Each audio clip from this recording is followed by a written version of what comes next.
a different way. Because, like you said, we've all been victimized, we've all had trauma, and certainly the amount of women that have been victimized is something like 1 in 4.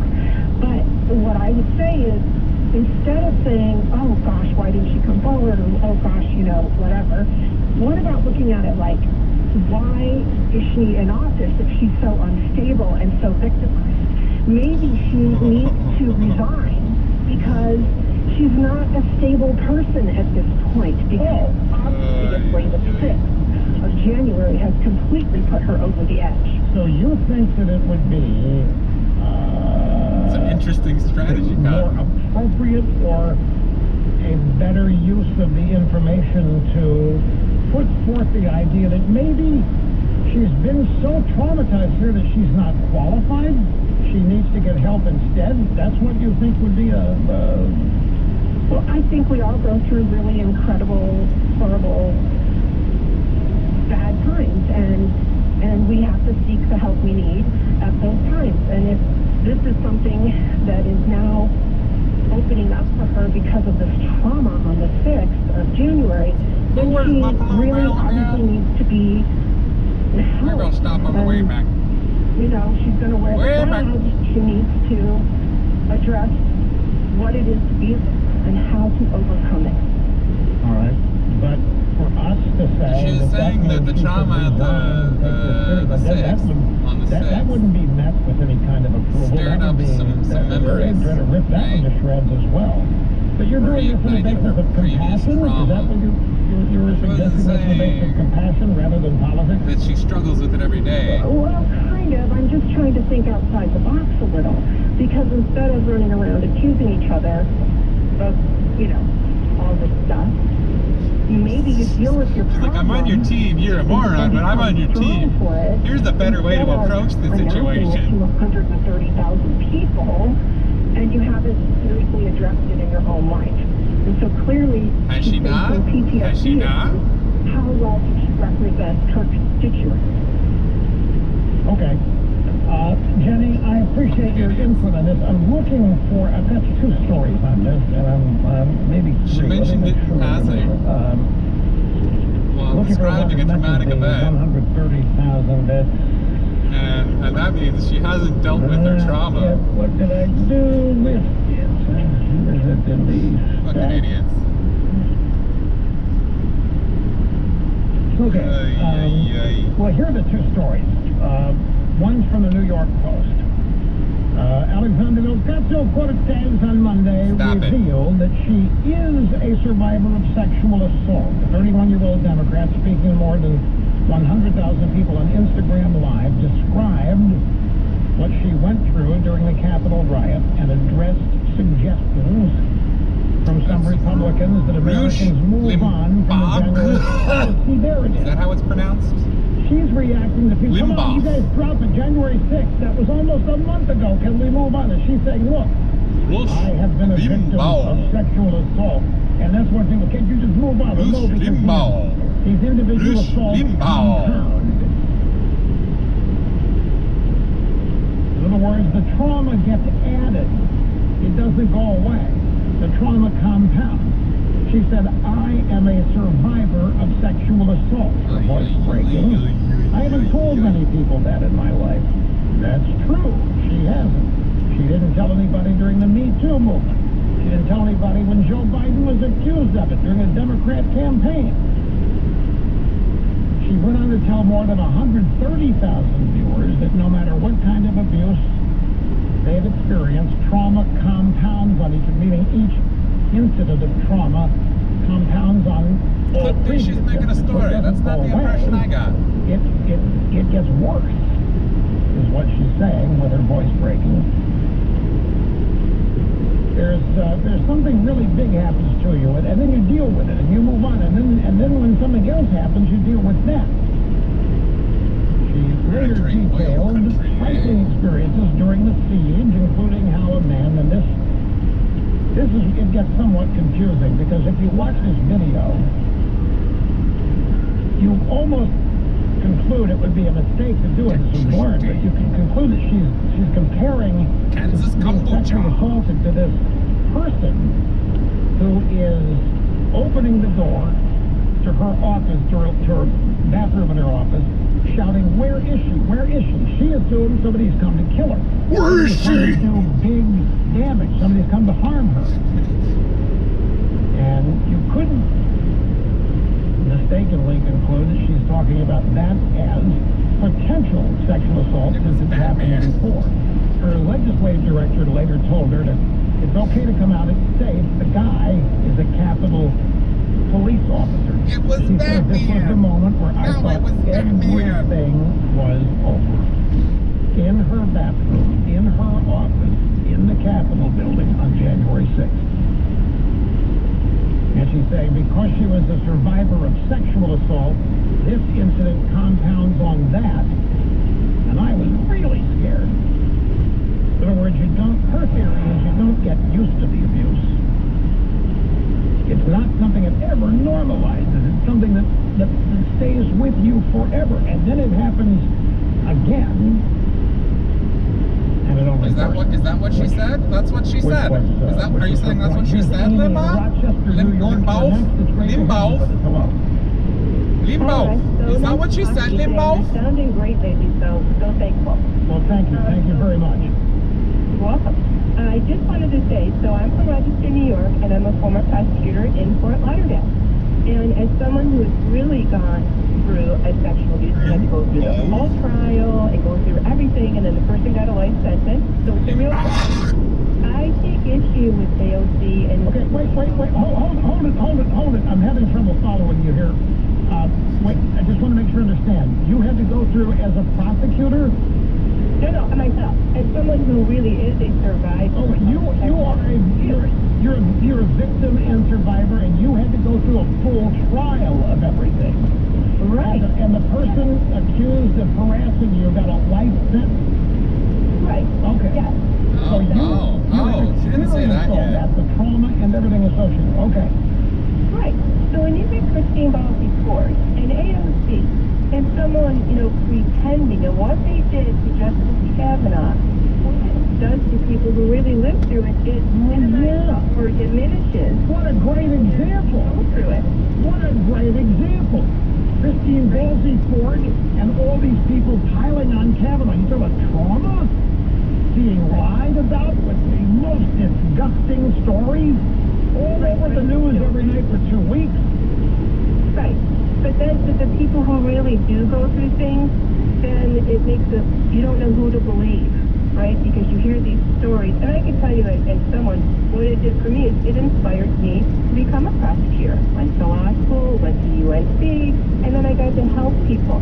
So I kind of think what she's saying, I agree with the last caller. Maybe she just is unable to do her job.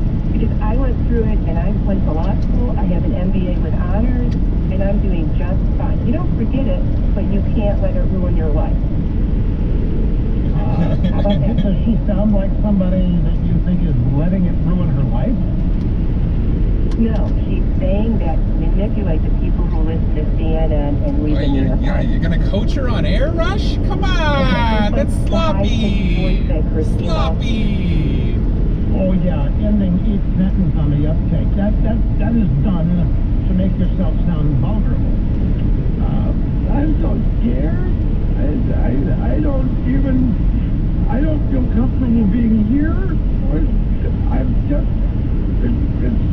just really scary. That kind of thing. Yeah, it's another technique, folks, that has been developed and used, and it's designed to... Yeah, it's called empathy, you moron. It's a technique for trying to understand other people.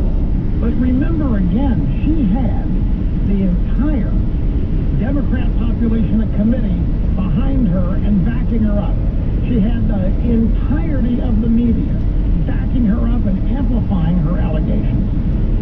She had Senator Dianne Feinstein backing her up and amplifying her allegations. So she didn't have to face as much trauma trying to bring forth her story as many other people would, because the objective was political. It was to destroy, keep Kavanaugh off the court. We'll be back. And now, watch Rush on the Ditto Cam. The U.S. Senate is now discussing a bill to make robocalls a criminal action. Thank you.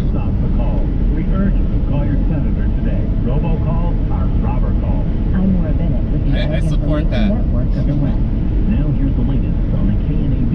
I mean, there's some nuance there, right? Hunter's supper has been rescheduled for Saturday, February Sometimes robocalls are fine. to 7 p.m. A complete turkey dinner with all the trimmings will But, I mean, I guess it depends on what you consider a robocall, I guess. Like, all automated calls, like sometimes it's like, oh, this is a reminder you're having a plan.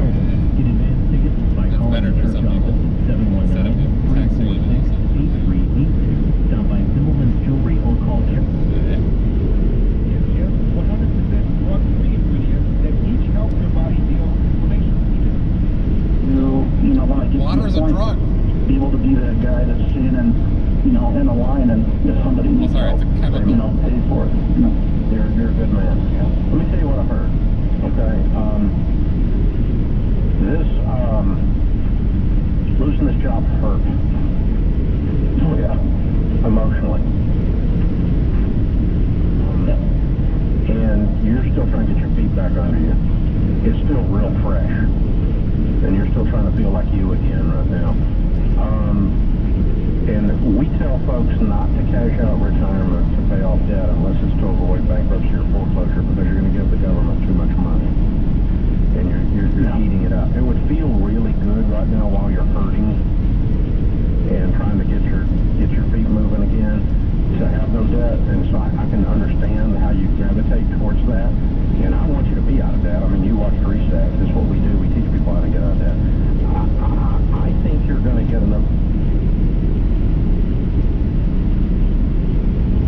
We have yet to see anything take place in our feed yards out there. It's hard to find a real strong bid out there from the packers at the moment. We have seen new hides. We have live cattle and feeder cattle today. To give you a little idea of the April live cattle, they've been moving up to the point where they're getting closer and closer to that January high of 23.90, and the June contract is closer to last contract high of 119.77. Breaker. Other than that, the box beef. Breaker 19. Afternoon. We got a newbie here. Didn't come out until this morning. We continue to see strength in yesterday's afternoon numbers, but it weakened a little bit. National-matic with a G. Today's choices of only 45 cents. Get select box beef is actually down 3 cents. That's the total movement of 54. All I know is I know nothing. Now, over in the hog complex, the pork cuts are $1.16 higher. We have seen the market go up and make new contract high in April, and June contract, most other contracts are pushing back up in that area too, because we're holding mostly, as I said earlier, triple-digit gains in our hog complex. There's really no fresh news to go along with the strength we're seeing in the hog, no more than there's any fresh news to go along with the strength we're seeing in the cattle, other than seeing the grain markets trade lower at the moment. The February live cattle are currently 87 cents higher, 115.75. April 47 higher, 122.7. In June up 35.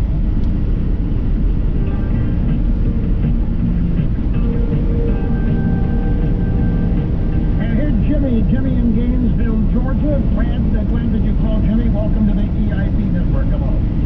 Hey, Bud, thanks for taking my call. Firstly, I'd really quickly like to thank you for all you do for the Leukemia and Lymphoma Society. Leukemia has both my brother and my wife in the past. And speaking of my wife, she was a victim How about years ago. universal health care? And then you don't need a Leukemia and Lymphoma Society. Because everybody can afford medical treatment. Because you know, taxes. That's what taxes are for. It all came back, the PTSD, the whole thing. And my point is, there are plenty of things to question and even attack AOC on. This is not one of them. This is not, you don't need to go here. How would she not have felt threatened in that scenario? How would anybody not have felt threatened, especially somebody as high profile as AOC with a crowd? She has, noted that they're outside chanting. Well, you have a good point. I must concede you have a good point. If you're in your bathroom in your office and some guy's opening the door and shouting, "Where is she? Where is she?" That's pretty good. Absolutely. If you think the place is under siege by whoever you think is conducting this operation, of course, there's no question. But the crowd was not an AOC-friendly crowd. It just was not. And I shudder to think what they would have done if they had physically encountered AOC or Chuck Schumer and Nancy Pelosi or even Mike Pence, because they were hell-bent for leather and ready for blood. Some of them. I don't know. Some of them, not all of them. This is another thing. Enough of them. Pardon? Enough of them. It only takes one in the whole. You saw the video like I did. I also saw AOC's comments when she made them live, and it broke my heart because, you know, whether or not she's telling the truth about the physical or sexual assault, she is telling the truth. She was in the Capitol and she was under siege, and she had to have felt threatened. I don't disagree. She's not the only. Why make light of it? Why make light of it? You've got so much more material to work with. You don't need to go there. You're better than that. I wasn't making light of it. I'm sorry that I have been misunderstood about this. I was a couple steps ahead. I'm sorry that I was misunderstood. I'm sorry that I was misunderstood. I'm sorry that you don't understand what I said. You don't need to make it out to be a political tactic on her part. If it was, how about I'm sorry that I misspoke. I'm sorry that I fumbled my words, Mr. Mentor Communicator. What I do. That is how I attempt to analyze how we are being attacked, criticized, whatever, by our political opponents. They have politicized virtually everything. They did it, not me. That's how I look at it, in many other ways too. Plan to legalize medical marijuana to fund health care. Here's what's happening today in Kansas. Governor Kelly has presented legislation which would expand Medicaid, don't expand in our state, and provide health insurance for 165,000 Kansans. The legislation would also establish a regulatory framework to make Kansas a 48th state to legalize medical marijuana. And one of only 3 states without legalized medical marijuana, and one of only 12 that have failed to expand Medicaid. Groundhog Day is here, and you won't need sunscreen. Yeah, and like take some of the military budget and put that towards like medical research, you know, and then we don't need all these charities and funds that pay their CEOs millions of dollars, you know, because money's actually going to where it needs to go for the good of the people. That's what's happening today, man.